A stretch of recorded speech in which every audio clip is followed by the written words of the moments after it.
Okay, Dr. Mene, Minkosa. During the just concluded governorship election, March 18th to be precise, there's this developing video that was posted online of one Obruche and another Pius in Mosogar that were shot dead by alleged army personnel. Now, inside that video, most of the voice notes on it was Wilson Omene, because Jerry Wilson, they were mentioning your name. Now, some set of the people, they believe that you ordered the army to carry out the killing, sir. Did you actually have any hand in the murder of those two young men?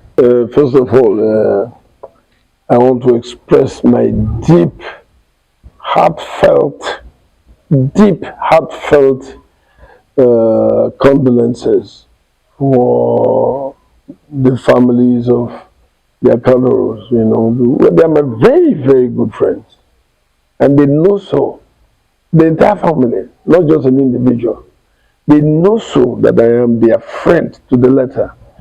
So, first of all, let me pass that message across to them, and of course, they, as citizens of Mosogar, I equally have to pass that same message to all of us. You know, deep sense of pain. And again, when you talk about, say, do I have any hand in the killing of those two gentlemen, my heart bleeds in anger and pain. Why do I say so? These are, for example, the one they call Obruche. I'm very shocked that it could even come after me, for example.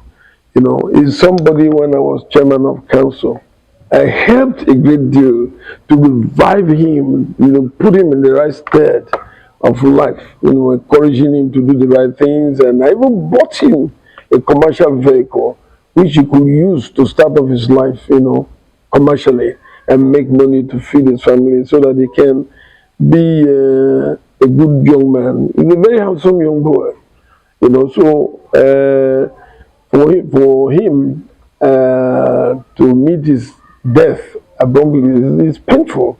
Painful in the sense that this is some young man that could have, you know, done something better for himself, you know, and meeting his untimely death is definitely painful. As for them saying that, oh, Dr. Mene, you have a hand in it, you are the one who called soldiers to come. Let me tell you, can you command a soldier as a civilian? Think about the civilian be controlling a soldier. Kill him. It's not possible. The soldiers are not like thugs. They are not thugs. You just order, kill that man. It's not possible. And two, what do I gain killing innocent citizens? These are the same youths that have threatened my life many times. But I don't take them seriously. Even the eve of that election day, where it was alleged that he was killed, the eve of that election day, they came to meet me. You know, a lot of them came to meet me. Now look, oh, they are threatening, you know, that they will kill you this night. I didn't take it kindly, so seriously, because those are things that I've heard so many times. And during election time, people said all that kind of thing. So that's the informants that were coming in one after the other. Don't do it, don't. I said, okay, let me go and report the case. And I reported it to the area commander, who eventually directed me to the DPO. It's on record there, you know, that there's threats to my life, that they're coming to kill me that Friday night, you know, the eve of the election. This is what they threat. And I made the report. You know, why would you threaten your own fellow person in the first place? But like I said, it's only now I reported and I told the DPO, call these boys to order, since you know them and I know them. I don't know why they don't want to do the needful for themselves. Why are they listening to politicians? I always query them. When I am sitting with them, they will know, they know inside themselves. I always advise them, don't listen to politicians with their stupid fake money. Don't listen to them. They have their sons abroad. I always tell them, if look at me, Dr. Omene, have you ever seen my son coming here? They said no. Okay, if my son cannot come here, why would I not ask you to carry guns to go and kill somebody else on behalf of Dr. Omene because he's contesting? Doesn't make sense. It doesn't. If it must be so, they ask Dr. Omene to bring his first child or first son, or daughter who is any child if he doesn't have a son, to lead the team to go and do the havoc because he's contesting. Why should people use these young boys for this nonsense? And why should these young boys submit themselves to such things? It is because one of the contestants, candidates of PDP, who is from Mosogar, is it because he's from their family? Then for that, let us go and fight on his behalf. I can tell you no. They must have been gingered to go on and cause mayhem, and unfortunately, these guys would have even gone if there was nothing like violence, because his opponent only won him by 500. If there was no violence, I don't see the logic why he cannot even get up 1,000 difference in Mosogar. But all that is lost by people being encouraged, youths being encouraged to go and cause mayhem. Why cause mayhem in your own community? Is that what makes you a tough man? As I am now, so I will not say, oh, that primitive action. I call it primitive. To go and instigate youths that are able-bodied, that instead of thinking out of the box on how these youths can be empowered, like I did when I was chairman of council, I thought out of the box. I went out of it. I said, no, Dr. Omene, do something. And I went out of the box to empower the most that I could empower. So if I can be doing this and thinking about them, why should I now, at my age 60-something years, now go and say, soldier, go and shoot my younger ones and kill them for me? Am I contesting an election? That when I lose now, I'll be in trouble. Or if I don't lose, I'll be in trouble. Or I'll be happy or something. Oh, you must secure for me. Why? Why should I be the one to be involved in that? If I cannot do it, so because you are limited to your unit. You are limited to your unit by the new electoral act. You can't move from your unit to another unit. And on that particular day of the election, the candidate of PDP for the House of Assembly came to my unit in an unmarked car. That's another illegality, an unmarked car. So you have the reason to remove your number plates and drive into various polling units. Then you must have something up your sleeve that you wanted to do. And barely a few minutes left, look at talks came in with guns and cutlasses and chased everybody away. I jumped into my car and drove off. So on what ground, if I am the one that is trying to mentor them, the youths, when I was chairman of council, then on what ground will I not be the one now say shoot them? And two, do I have access to military? Am I a military man? I'm just a bloody civilian, like they always use their language in their partnership. I'll tell you how far I even went trying to get the community to be well positioned. There's a company, 18-in-1 conglomerate company for pharmaceutical manufacturing company. And what happened? They had agreed to come, all documentation done. What happened at the end of the day? Because maybe because I didn't see some of those top political leaders of Mosogar, they went and called the youths, led by, I think, the late organizer in blessed memory. It's a good young man, he was so strongly too. But they were being manipulated by the political leader of Mosogar to go and cause mayhem. And that's how they went into the bush where those people were surveying to start foundation and cut all the instruments down, as if my son was coming to work there or the company belongs to me. He said this is a community land. So when do you want them to put it something before? To go and start looking for another land when the Ogwedio, the ruling house, the ruling authority then gave it out to them through me. You can imagine. So that is pure fallacy, and I think the people behind that rumor are definitely the ones causing, they are the ones who must have sent these young boys after my life, the previous midnight.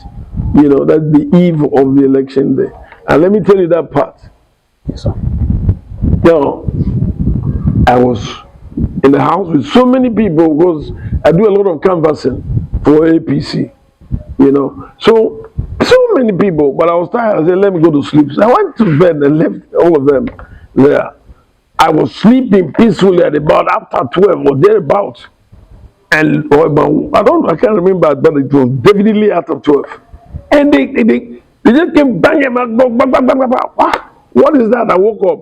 Say, why come you sleep so deep? You know, gunshots all over your house. Gunshots. Before I knew it, I go hear it. Just by my fence there. Then I saw them destroying the billboards that I have in front of my house. I called the police, called the area commander, called the DPO.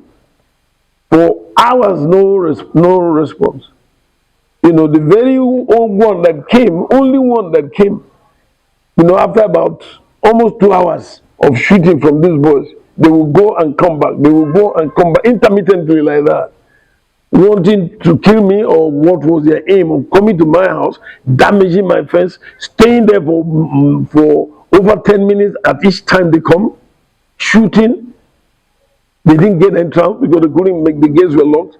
But I think only them knows why they were there. But it is obvious that they were there to take my life, because the previous morning they had told me, they had pre-warned me of this incident that was going to happen that night. So I was calm and I was hiding, watching them. I knew all of them. Not all, but I know I can figure out some faces very well. You know. So now, by 3:30 they stopped coming. At 7, 8, the whole place was gone, because my house is directly opposite a polling unit. So those INEC people were already around. So I now had confidence, oh, thank God, I survived it till the morning. And that's how I got dressed at about 10:30 or thereabout. I went to my polling unit in October to go and vote. On getting to my unit, this time they have not burnt my house. My house was still intact, apart from the fence that they already damaged, and my billboard all through the night. You know, they didn't get entry. Then when I was at the polling booth, that was when the incident that I earlier mentioned happened. The candidate of PDP for House of Assembly drove in an unmarked car. And of course, as I ran in my car, when he had gone and his boys came, I ran. As I was driving out, I got a phone call from my car that my house was on fire. And that was it. So on what ground will they come to my house? Even some people ask me, why are you? I said, it's very obvious. I cannot be sending people to come after my life. Does it make sense? So those of you who are actually, you know yourselves that you have been arming these children wrongly, without good reason. You know yourself. I'm stating this very firmly. Just continue to be denying the things that you are culpable of, or you're capable of doing, and you have done. Go and deny. But Chief, the videos online, the car that the late Obruche and another boy Pius was in, there was no trace of ammunition. There was no trace of ballot snatching, as earlier postulated in various social media handles, that they were ballot snatchers. And you said some boys came to, of course, the pictures and videos of the attack in your home is all over social media. Was there at any point that you saw the late Obruche? Oh yes, in the night. He led them to my house in the night, that night attack. He was the one who led them, not that he sent boys. He led them to my house in the midnight. You want me to call names? No, if You you say advise- if you say he led them, then and I mean you must have you know what you saw. So Yes. I saw. Let me just leave that to the security operatives to take care of, have the police to investigate. But my concern is those leaders, political leaders, who feel that they should be comfortable enough to what? Use these youths the wrong way, empower them with guns to do what? To unleash terror in their own community. Come on, Rero Television. Chief, this the incident is. But let me come to that point, because you mentioned that they didn't see gun, they didn't see Babylon balls. Yes, inside the I wouldn't even know what transpired in that period of time. What time it happened, I do not know. Unless you are the one who probably can tell me, like any other person who either witnessed it or you heard. I only heard it that 4 persons. I even heard 4. That 4 persons were shot dead. The only name that is prominent is because I know him one-on-one as my. I don't like calling them boys, and they know. I don't like calling them my boy. I like calling them, you are a man, you are my friend. So as one of my friends, he was one of my friends.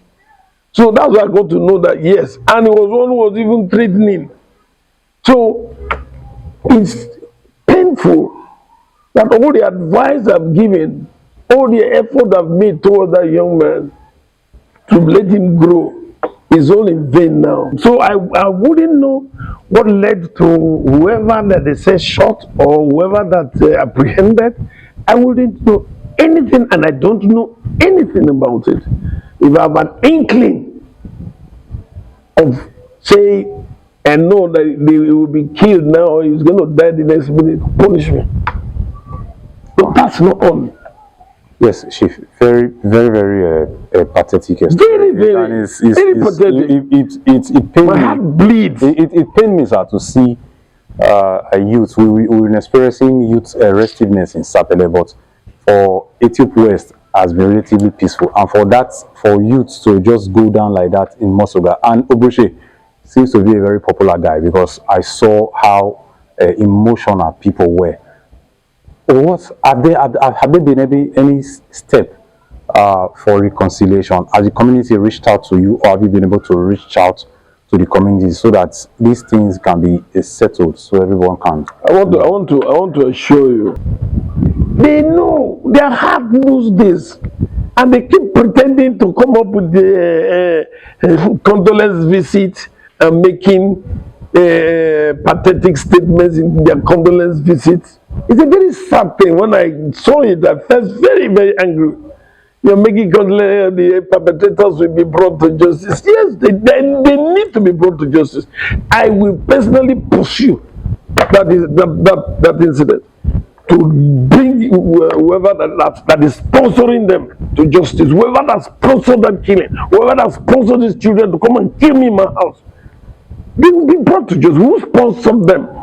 That's the persons I'm going to really ensure that they unravel, because they are the enemies of the community. I want a decent life for our youth, not guns for the youth. You understand? I'm bitter and pained. But people should not pretend to me. Like I said, it's so sad that to the family, my special condolences from the bottom of my heart. You know, Akadoros, you know how close I am to you people. Definitely, I want the development of our community, and that's why I am even close to you people. So for you to even think that Dr. Omene will order the killing of one of you is crazy.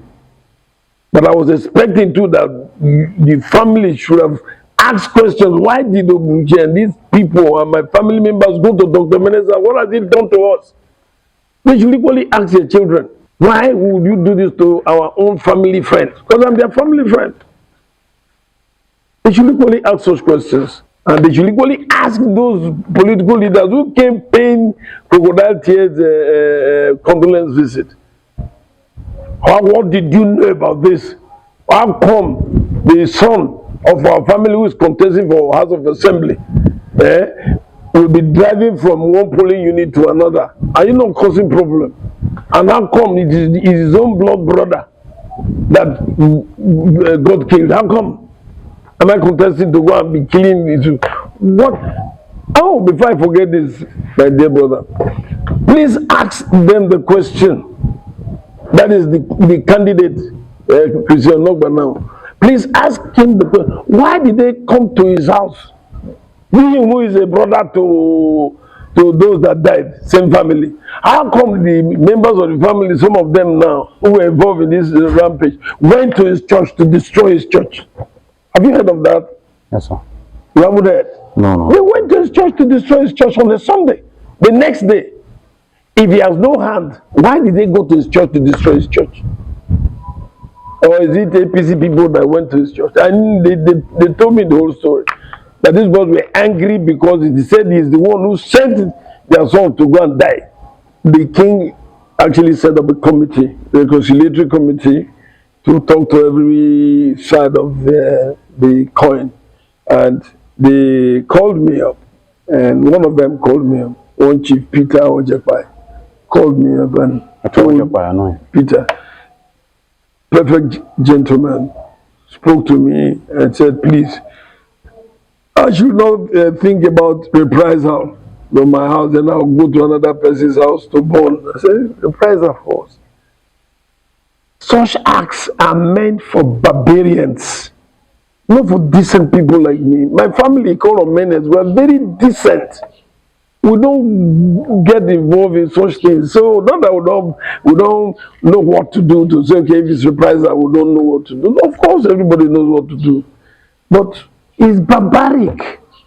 It's primitive.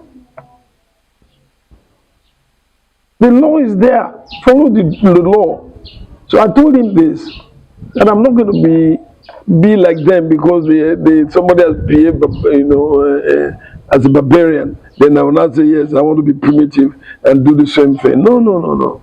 I won't go and destroy somebody's property. Okay, it doesn't make sense, does it? So when he told me that the king was, I said, okay, fine. I'm not closing my doors for peaceful talk. But of course, my properties have been damaged. They can look into anything on that. I don't have a challenge.